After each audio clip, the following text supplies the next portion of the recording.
The fluorescent lights hummed their familiar monotone as Katie Rodriguez pushed through the staff entrance at Mercy General, her badge clipped to scrubs still damp from the pre-dawn rain outside. 3 weeks. She had been at this hospital for exactly 21 days, moving through the corridors like a ghost who remembered how to be human. Her hands trembled slightly as she adjusted her long sleeves, a habit from a life that officially never happened, and the tremor had nothing to do with fear. It was muscle memory fighting against silence. The scar tissue across her left palm caught the harsh overhead light, a white line that would have told anyone paying attention that this was not a hand that had spent its career simply taking blood pressures and documenting vital signs. The medication room at 6 in the morning was empty except for Katie, rows of pharmaceutical bottles arranged in perfect alphabetical order, their labels gleaming like soldiers at attention. She moved with the fluid precision of someone who had once organized surgical kits in the dark, her fingers finding each medication without hesitation. Meticulous. That was what her supervisor had called her during the orientation. Meticulous, thorough, reliable. What she didn't say was obsessive, which was accurate. Katie counted pills twice. She checked dosages against standing orders 3 times. She verified patient allergies in 2 separate systems. The tremor in her hands wasn't nerves, it was the restraint of someone who understood that one mistake in this place meant the same thing a 1-second delay had meant in Kandahar: someone died. The break room door swung open and Dr. Marcus Sterling entered, his silk tie the color of fresh money, his smile the practiced warmth of a man who had never failed at anything that mattered to him. He carried himself with the kind of confidence that wealth can buy but excellence must earn, and Sterling had neither truly purchased. He glanced at the medication room as he passed, noting Katie's concentration, the way her hands moved with almost surgical precision despite their slight tremor. He saw a temp nurse, nervous, careful, the kind of employee who overcompensated because she knew she was temporary. He did not see the surgical scars. He did not see the rope burns where field tourniquets had been applied with desperate pressure. He did not see the white line across her palm from shrapnel that had barely missed the radial artery during a procedure that technically never occurred. What he saw was someone beneath him, someone easy to ignore. Katie finished her medication count at 6:47. The sergeant major in room for 12 had been admitted during the night shift, post-operative from an emergency appendectomy that Dr. Sterling had performed with his usual confidence and his usual lack of care. She had reviewed the surgical notes, clean procedure, no complications documented, discharge likely within 2 days if recovery progressed normally. The man was a Marine, the kind with grey at his temples and the kind of eyes that had seen things that couldn't be discussed in civilian hospitals. His name was Sergeant Major James Halloway, and when Katie entered his room with her blood pressure cuff and her clipboard, he was studying the ceiling with the patience of someone trained to wait. "Good morning, Sergeant Major," Katie said, her voice soft, pitched low the way she had learned to speak when orders needed to be heard but not announced. "I'm going to check your vitals." The sergeant major turned his head, and something flickered across his expression, recognition without context, the way your brain catches a familiar shape in peripheral vision. Katie's hands were steady as she wrapped the blood pressure cuff around his arm, but the sergeant major was watching those hands now, watching the way her fingers found the pressure points on his wrist with the kind of precision that belonged to someone who had done this before. Not as a nurse in a clean hospital. Somewhere else. Somewhere where the equipment was improvised and the stakes were survival. "Pressure's 120/78, Katie said, making notes on his chart. Heart rate steady at 84. She moved her fingers across his wrist, assessing the radial pulse, then shifted to his neck, finding the carotid with practiced ease. Her third point of assessment came as her hand slid down his arm again, fingers pressing lightly into the fold of his elbow, checking the brachial artery's perfusion. 3-point vascular check. Textbook perfect. The kind of assessment that combat medics performed in field hospitals under mortar fire when they had 90 seconds to determine if a patient could be moved or would die in the attempt. The sergeant major's eyes widened just slightly as recognition tried to surface, a name on the tip of his memory that he couldn't quite reach. "You good?" Katie asked, her eye still on her clipboard. "Yeah," the sergeant major said slowly. "Yeah, I'm good." Katie finished her charting at 7:15, her documentation meticulous to the point that anyone reviewing her notes would see not just the patient's current condition but her own careful reasoning. Vitals stable. Post-operative pain controlled with current medication regimen. Incision site clean without signs of infection. Vascular perfusion adequate bilaterally. Patient alert and oriented ×3. She noted the slight delay in Dr. Sterling's post-op orders, the way certain equipment charges on the surgical bill didn't align with the procedure actually performed. A suture kit that wasn't opened. An advanced diagnostic device that the chart indicated had been used but that the Sergeant Major's condition would not have required. She noted these things the way she had once noted inconsistencies in supply manifests during deployments, careful, precise, without accusation, simply documenting what was. The break room fell silent at 7:30 when Katie entered, pulling open her locker to retrieve her lunch. 3 other nurses had been sitting at the small table with their coffee and their phones, the comfortable silence of people who belong to each other. The moment she appeared, their chairs scraped backward almost simultaneously. Not overtly rude. Not obvious enough to be called out. Just a small migration away, a subtle recalibration of the social geography that had already been established before she arrived. Katie had learned during her first week that allegiances at Mercy General ran deep, that Dr. Sterling had been there for 8 years, and that her contract ended in another 5 weeks. She was temporary. Everything about her position was designed to be brief. She opened her locker and looked at the jacket hanging inside, her personal jacket, the one she wore to and from her shifts, the one with the weight of memory sewn into its lining. The faded unit patch was hidden there, stitched beneath the fabric where only she would ever see it, the only proof she had kept that she had belonged to something larger than herself. Next to it hung a photograph in a small frame, a man in dress blues with her laugh in his eyes and her son's jawline. She reached out and touched the frame once, her fingers lingering on the glass, and then she closed the locker without looking at the other nurses. At 8 o'clock, Dr. Sterling sat in his office with the Sergeant Major's chart open on his desk. His eyes moved across Katie's documentation with the kind of attention that only appeared when something had gone wrong in his calculations. The medication notes were detailed enough to reconstruct the exact timeline of the post-operative period. The billing annotations referenced equipment that his handwritten surgical notes had not documented using. Her charting was so precise, so complete, that it created a paper trail, a careful record that could be compared to the equipment invoices, to the supply company orders, to the kickback arrangements he had quietly maintained with a medical equipment vendor that paid him a quiet percentage for every advanced diagnostic device billed through Mercy General, whether it was actually used or not. He set the chart down slowly, and his fingers reached for his office phone. The smile on his face had not changed, but the temperature of his expression had.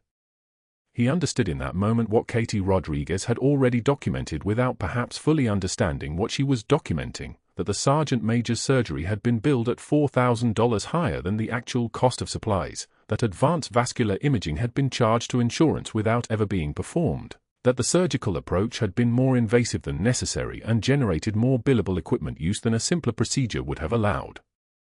Katie Rodriguez had been at Mercy General for 3 weeks, and in that time she had produced documentation so detailed that it had inadvertently created a permanent record of financial practices that would require explanation.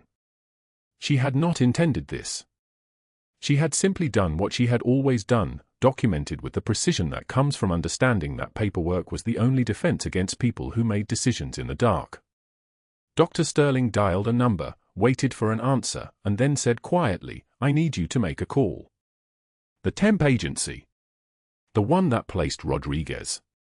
"I need her file, and I need to know if there are any flags in her background."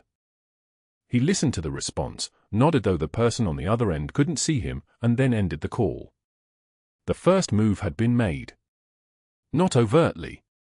Not yet. Just a phone call, just a quiet inquiry, just the beginning of something that would unfold across the next 4 weeks in ways that would separate the temporary from the permanent, the protected from the expendable.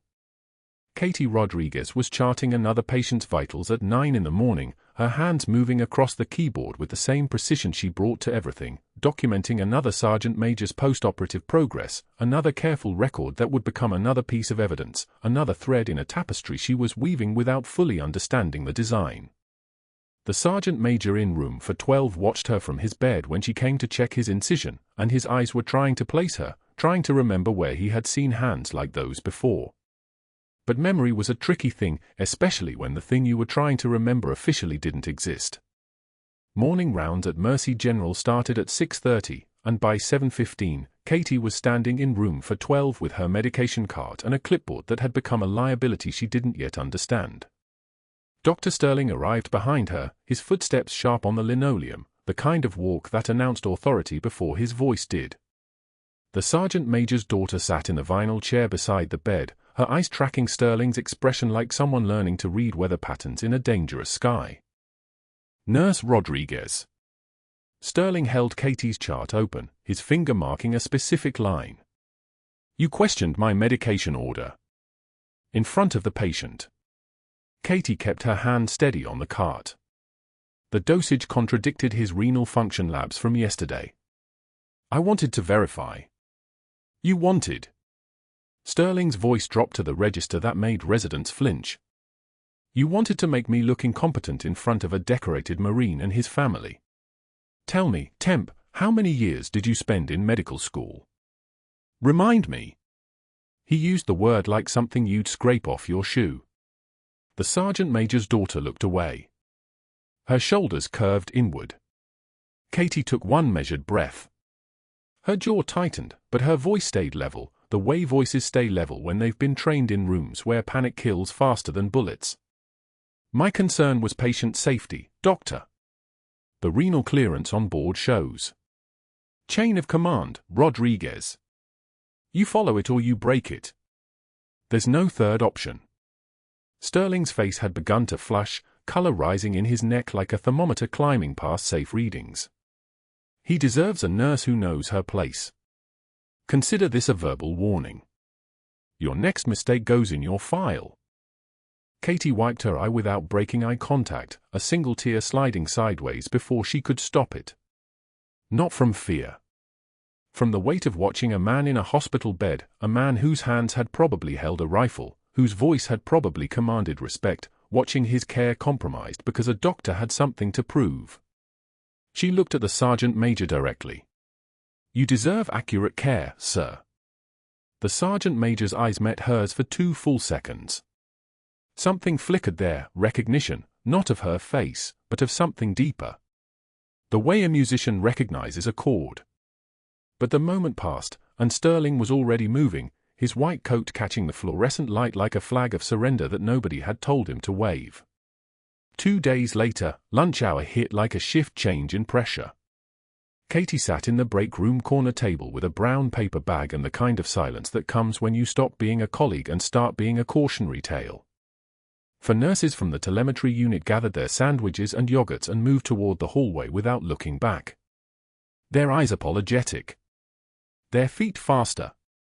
A younger nurse, Jennifer, her name tag said, with a small cross pin beneath it, lingered for 3 seconds. He told us associating with you shows poor judgment, she whispered, then followed the others. Katie opened her lunch. Turkey sandwich. An apple. A plastic container of hummus she'd made the night before because she'd learned long ago that control over small things kept you stable when large things spiraled. She stared at it without eating. Her hands trembled once, just once, a small earthquake that lasted less than a second, and she pressed them flat against the table until the trembling stopped, training asserting itself over nerves. The same technique she'd used in a collapsed hospital in Kandahar when her team was 3 hours out and every second counted. The trembling wasn't fear. It was restraint. She pulled out her phone. No messages. She scrolled through news she didn't care about. Around her, the break room moved in its normal rhythms, the refrigerator humming its steady, oblivious song, the microwave beeping for someone's reheated coffee, the faint sound of a television playing in the corner. Everyone else belonged to this place. Katie was beginning to understand that she did not. Friday afternoon, the bulletin board outside the nursing station became a stage. The write-up was printed on official hospital letterhead. It hung at eye level, pinned with a thumbtack that probably took less force to drive in than it would take to drive a knife between someone's ribs. Katie read it from 3 feet away, not moving closer, not moving away. The words blurred slightly, though her vision was fine. It was her mind that was refusing to focus on certain letters. Disciplinary action. Catherine Rodriguez. Insubordination. Failure to follow chain of command. Undermining physician authority. The hospital's font, some corporate sans serif that looked like every other institution in America, made it all feel bureaucratic and therefore real. Things printed in that font had consequences. Staff members passed it. Read it. Looked away. A respiratory therapist slowed down, squinted at the name, then continued walking, not looking at Katie, but not pretending not to have seen. The sergeant major's daughter came around the corner from the break room, saw Katie reading her own humiliation mounted on a cork board, and whispered, "I'm sorry," without stopping, her voice carrying the specific gravity of someone who understood that solidarity had a cost and she couldn't afford to pay it. Katie stared at the document for 10 seconds. Then she turned back to her medication cart, her movements precise as surgery. Each vial placed in order, alphabetical by drug name, then by unit dose. The kind of work that could be done with the hands while the mind went somewhere else entirely. Somewhere where she was still a person who'd existed in databases. Somewhere where her record didn't stop 5 years ago and then vanish like a file that had never been opened. But that wasn't the worst part. By 3 o'clock that Friday, Dr. Sterling sat in his corner office on the 3rd floor, wood paneling that probably cost more than Katie's monthly rent, a diploma from a school that mattered, a window that showed Raleigh spreading out below like a kingdom he'd inherited rather than earned. He wasn't alone. 2 board members occupied the leather chairs across from his desk. Their names were Morrison and Hayes, and they owed Sterling favors from a decade of conference invitations, research grant recommendations, and subtle pressure applied to hire Sterling's preferred residents. Debts accumulated quietly in institutional environments. Nobody spoke of them. Everyone acknowledged them. Sterling opened Katie's chart notes and spread them like evidence at trial. "This temp nurse has flagged 13 discrepancies in my surgical billing documentation in 3 weeks," he said. His voice carried the tone of a man explaining a problem that only he had recognized early enough to solve. Phantom procedures. Inflated equipment charges. Surgical supplies documented that patient records don't support. She's created a roadmap, whether intentionally or not, of inconsistencies that federal auditors would find fascinating. Morrison leaned forward. "Can she prove intent?" "She doesn't need to," Sterling said. "Patterns are enough. Auditors love patterns. And she's very thorough. Which makes her very dangerous." He picked up his phone. 3 calls, spaced 5 minutes apart so they wouldn't look coordinated. First to the temp agency that had placed Katie, a woman named Rubin who handled nursing placements. "I need her full personnel file. References. Everything." Second to the hospital investigator, a man named Paulson who'd worked with Sterling before on delicate matters. "I'm concerned about some unauthorized decision-making. Medication orders questioned, protocols bypassed. I'd like to file a formal concern before it becomes a liability issue." Third to the medical supply company whose invoices had begun to look less than pristine. "Clean up the recent statements." And quietly. "Someone's asking questions."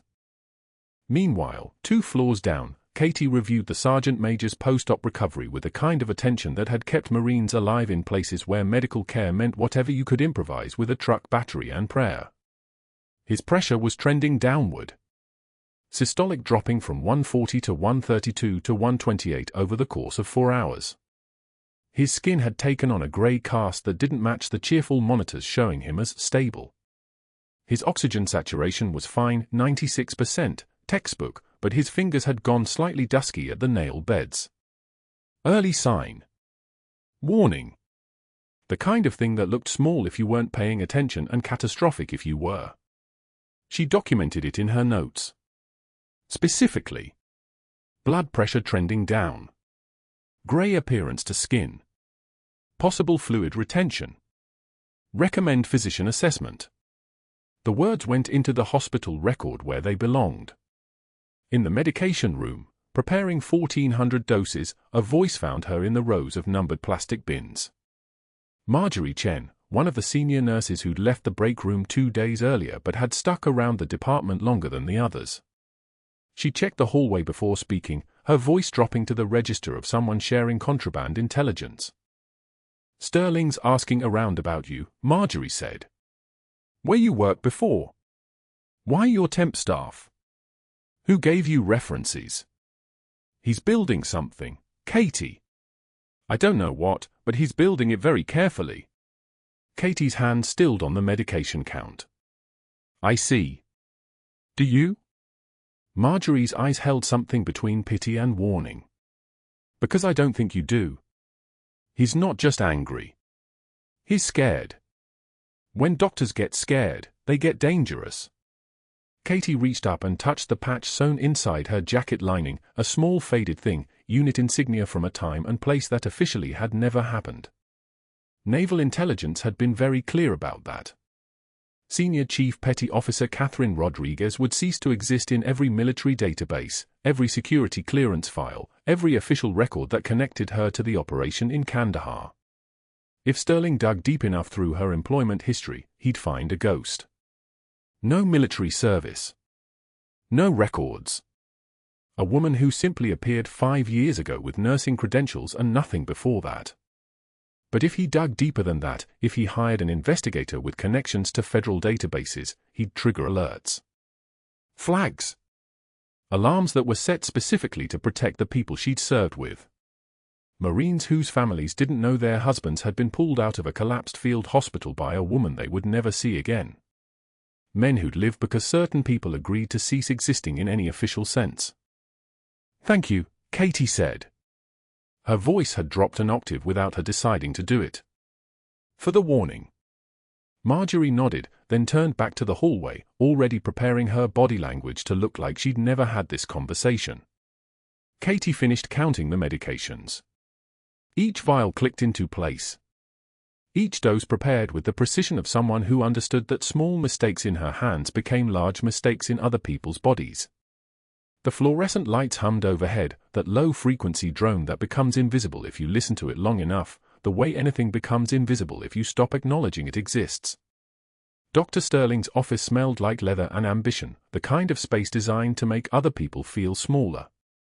The afternoon light cut through the floor-to-ceiling windows at a precise angle, illuminating the mahogany desk where 3 people now sat in careful silence.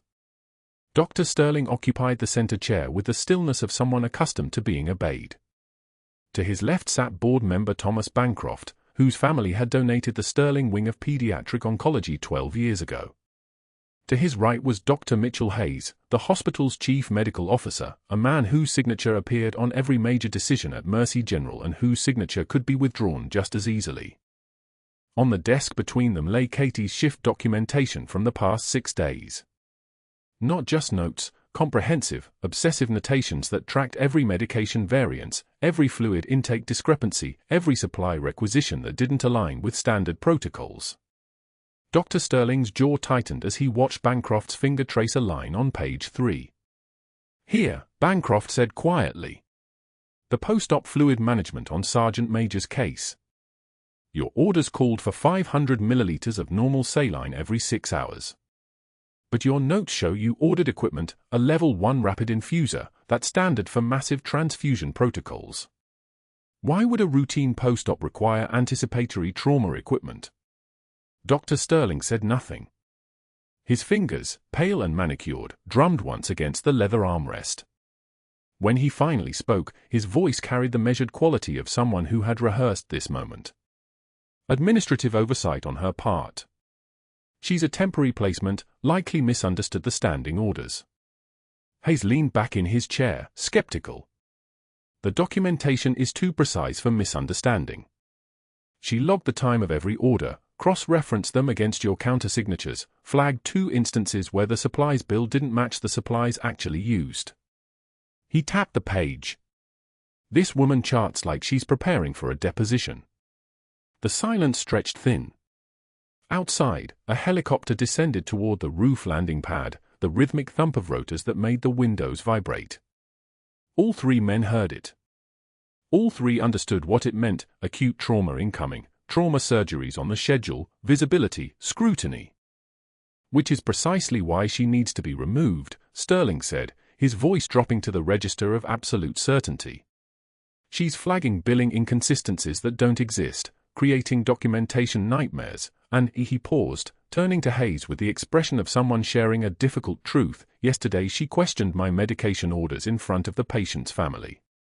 That's insubordination. That's practicing beyond her scope. Bancroft exchanged a glance with Hayes. Both men knew how this actually worked. Katie hadn't created a problem, she had documented one that already existed. But documentation could be reframed. An aggressive nurse could become a liability. A liability could be removed through proper channels. Proper channels were why men like Sterling kept men like Bancroft on the board. "What do you need from us?" Hayes asked. "Access to her personnel file," Sterling said. "And I'd like to open an investigation into her conduct during yesterday's incident with the Sergeant Major. I want it documented that she exceeded her authority, that she made clinical suggestions about medication that contradicted my orders, and that she did this in a way designed to undermine physician authority in front of family members." Bancroft nodded once, already reaching for his phone. "I'll make the call to the temp agency. They usually cooperate on these matters, liability shield for the hospital.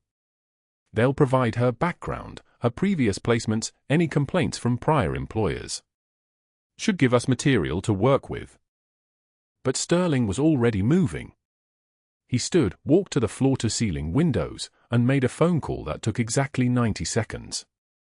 The voice on the other end belonged to someone who ran the hospital's Administrative Investigations Division, a man named Garrett who had terminated 3 employees at Sterling's request over the past 4 years and whose loyalty had been secured through Sterling's referral of his nephew to a prestigious orthopedic fellowship. "Garrett?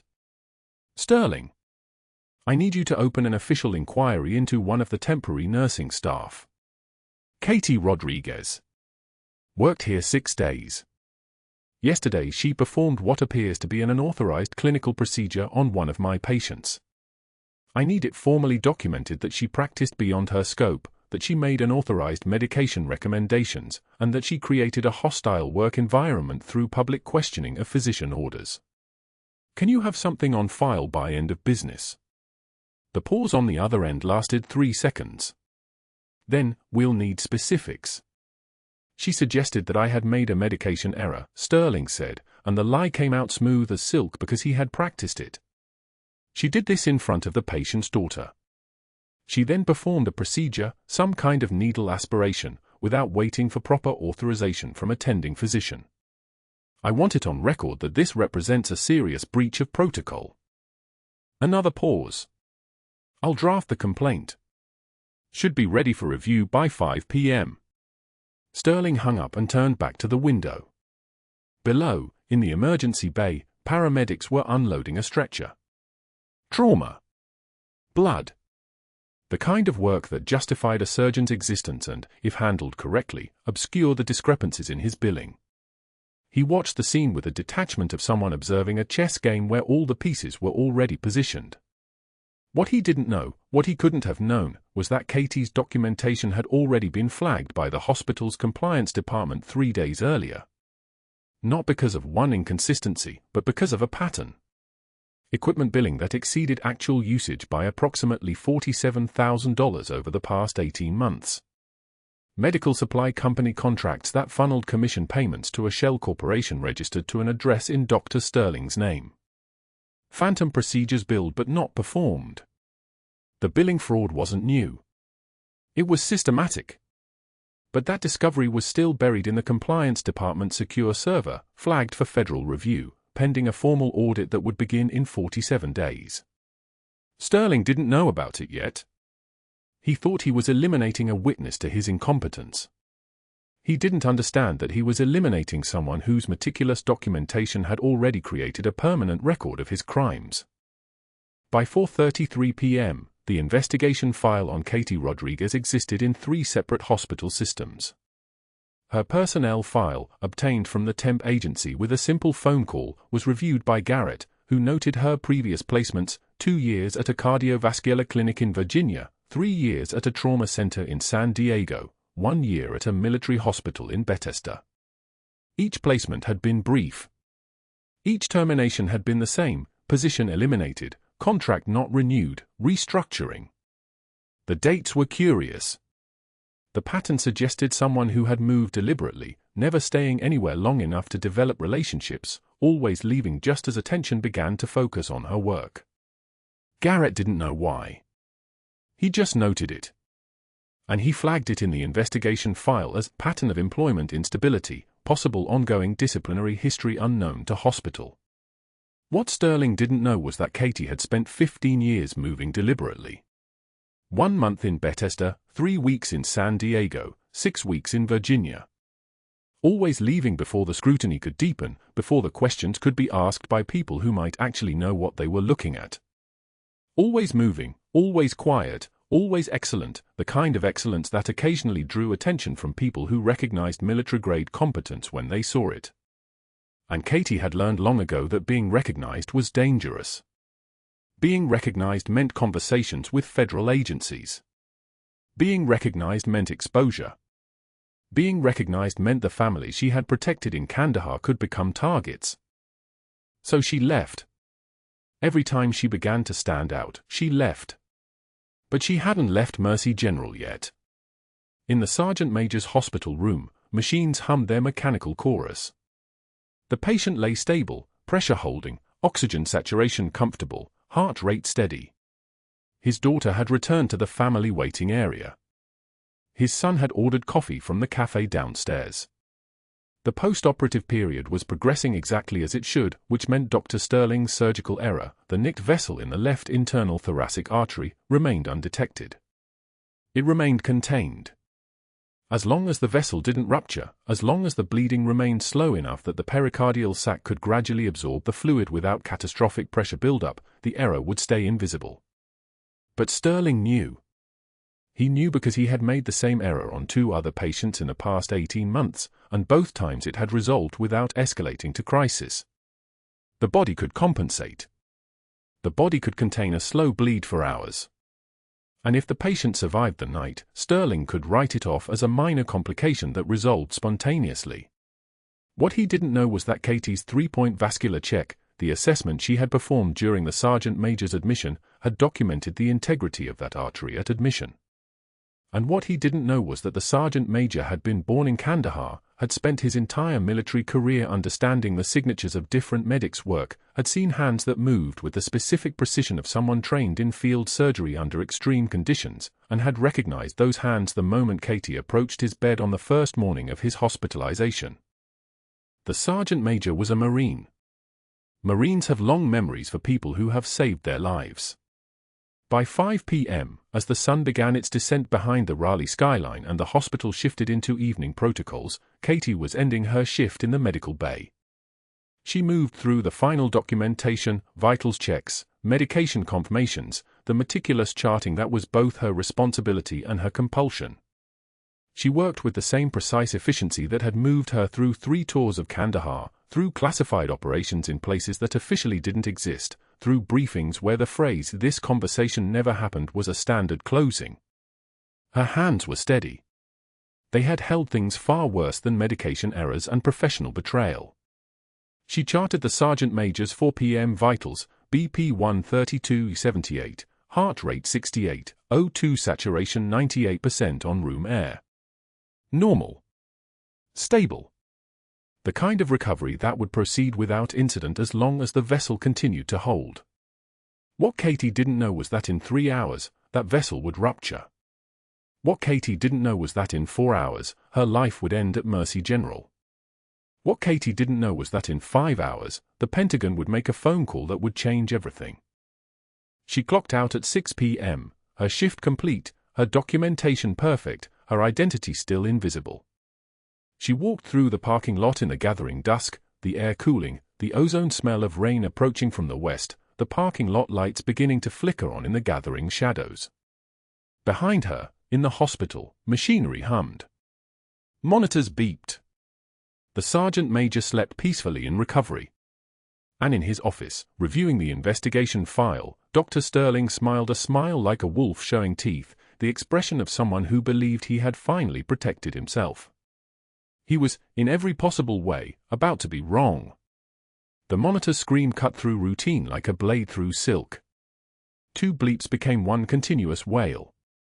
Katie was at the sergeant major's bedside before the first nurse finished her sentence, her eyes reading the numbers before her brain registered what they meant: blood pressure 70/40 and dropping, oxygen saturation cratering toward the 60s, neck veins distending like angry purple cords beneath papery skin.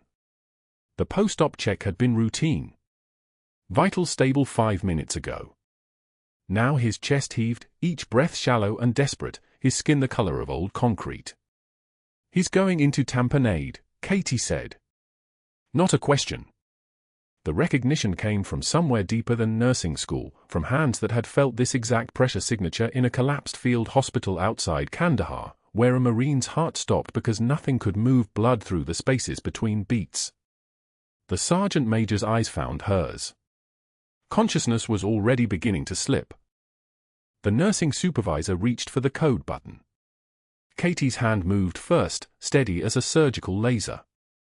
"Not yet. I need a spinal needle, 18 gauge if you have it." "Syringe." From the crash cart. Her voice didn't rise. It didn't need to. 3 nurses were already moving before they consciously understood they were obeying her, and that was the thing about real authority: it didn't come from a name tag or a title. It came from the absolute certainty of someone who had already survived the worst. "You can't," the supervisor started, her face flushing red. "Watch me." Katie's hand was already palpating the sergeant major's chest, locating landmarks the way her hands had 100 times before, finding the 4th intercostal space, that narrow window between the ribs where a needle could slip through without collapsing a lung. The spinal needle arrived in her palm like it had materialized there. The syringe followed. Muscle memory took over, the kind of muscle memory that came from practicing a procedure under mortar fire, when mistakes didn't just cause failures, they caused funerals. The needle went in. The hiss of air escaping the pericardial sac was immediate and unmistakable. Blood that had been strangling his heart suddenly released, fluid flowing into the syringe in dark waves. Katie's other hand was already calling numbers into the room. "Pressure check now." A nurse fumbled with the cuff. "Cardiac monitor, are we seeing anything?" The rhythm flickered, stabilized, became something almost normal. O2 sat began its climb. 72. 78. 84. The sergeant major's eyes refocused, panic receding like a tide. 20 seconds. That's all it had taken to end his descent toward death. Katie's hands were steady as she maintained the needle position, continuing the slow draw, watching as the pericardium decompressed, as pressure around his heart released, as the machinery of his body remembered how to work. One of the nurses was crying. Another had her hand over her mouth. The cardiac monitor beeped its steady rhythm, sinus rhythm, beautiful and alive, a sound like someone had put the world back on its axis. The code team arrived anyway, thundering through the doors with a crash cart, led by Dr. Sterling himself.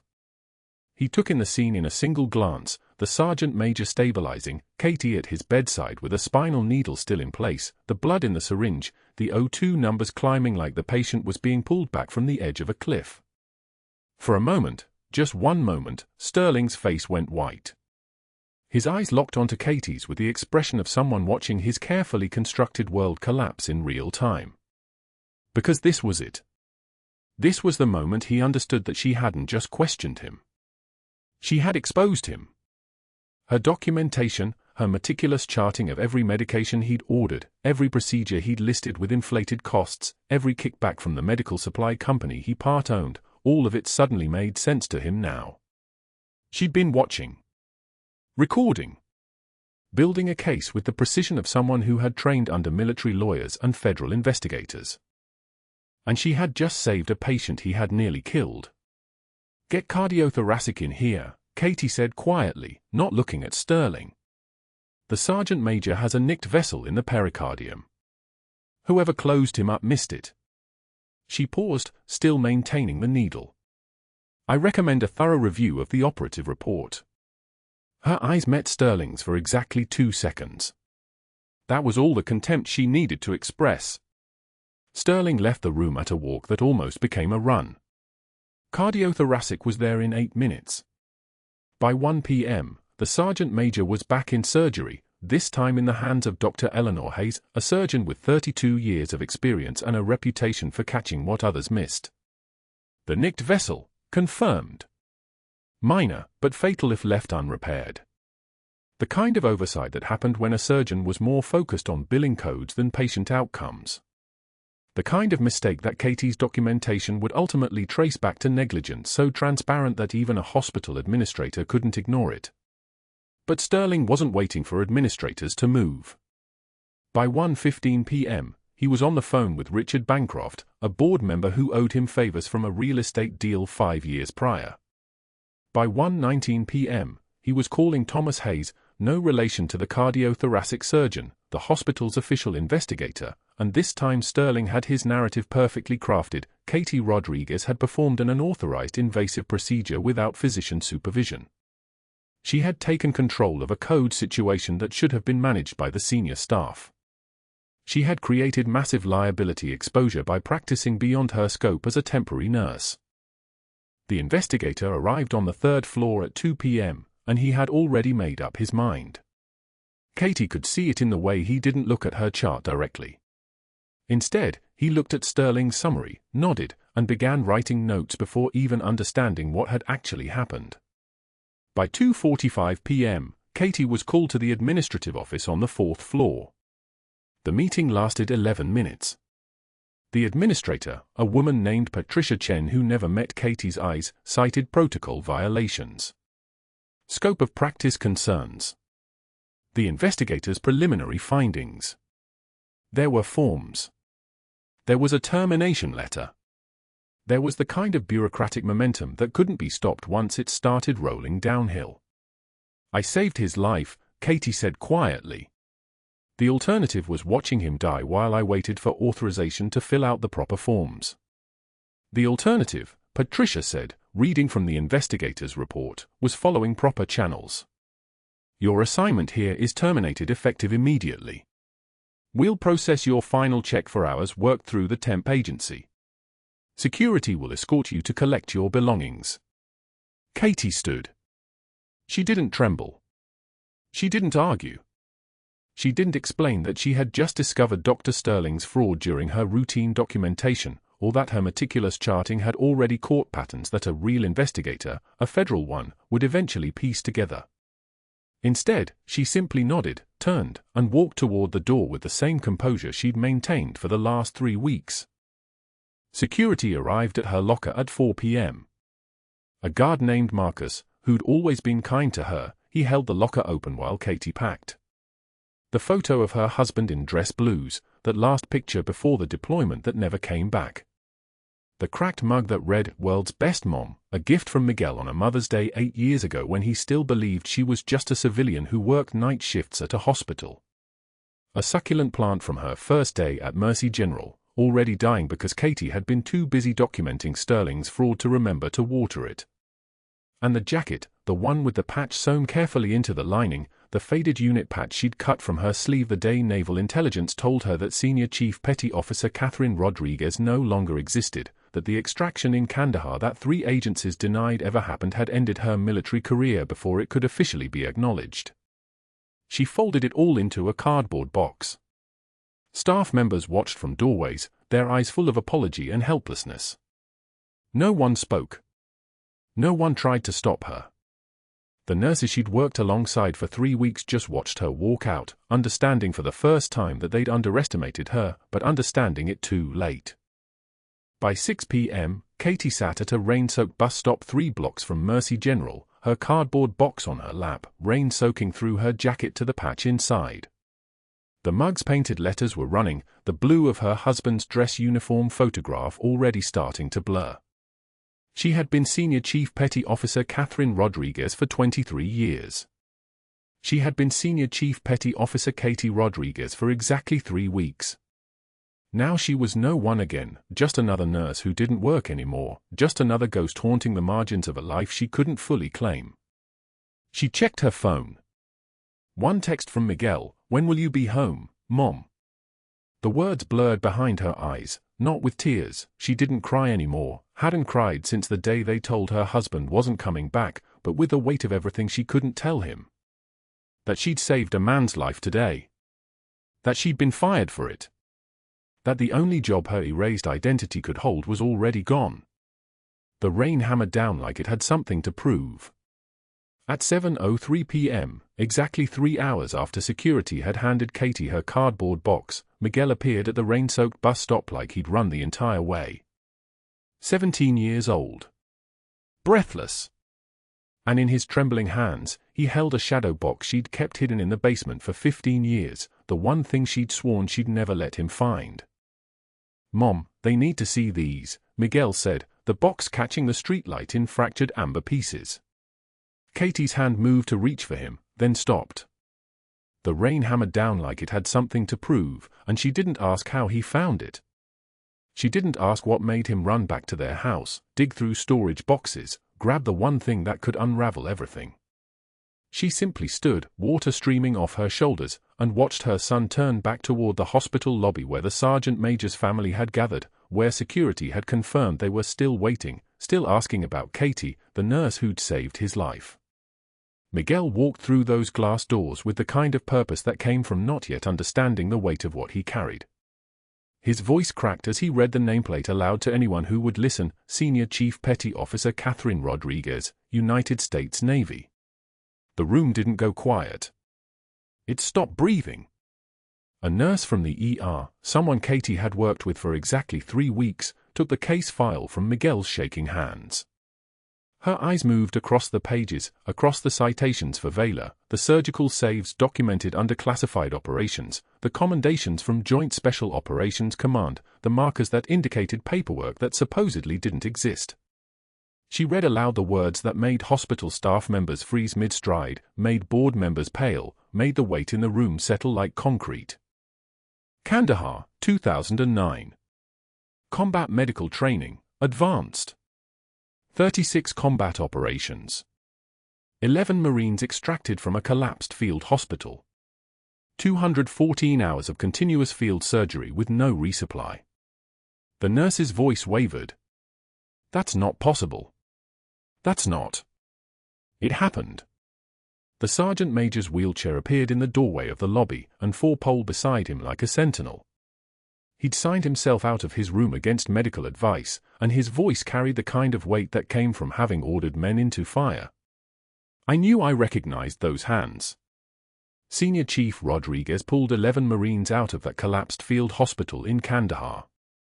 Worked 36 hours straight with a broken wrist. We all thought she'd die before she quit. And when command tried to give her a Silver Star, she told them to give the medal to her corpsman instead.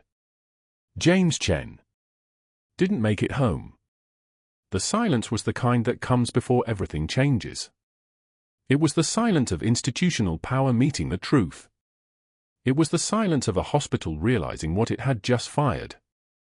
The sergeant major moved his wheelchair closer to the case file, closer to Miguel, closer to the shadow box that held pieces of a woman who'd spent 15 years becoming invisible. That's Senior Chief Rodriguez. The woman you let walk out of this building 3 hours ago. For saving my life. A Navy SEAL liaison officer appeared in the way they do, without having entered through a door, as if the building itself had simply agreed to let him materialize. Beside him, 2 FBI agents, their credentials catching the fluorescent light like a promise. One of them stepped forward, her voice carrying the precision of someone who'd built a case file thick enough to sink careers. Dr. Sterling's supply company is under federal investigation for defrauding military hospitals across 4 states. 17 phantom surgical procedures billed to the VA last quarter alone. Equipment marked as used that was never opened. Markups running 300% over cost. Your internal charting system flagged the discrepancies. She looked directly at the administrator who'd signed Katie's termination papers that afternoon.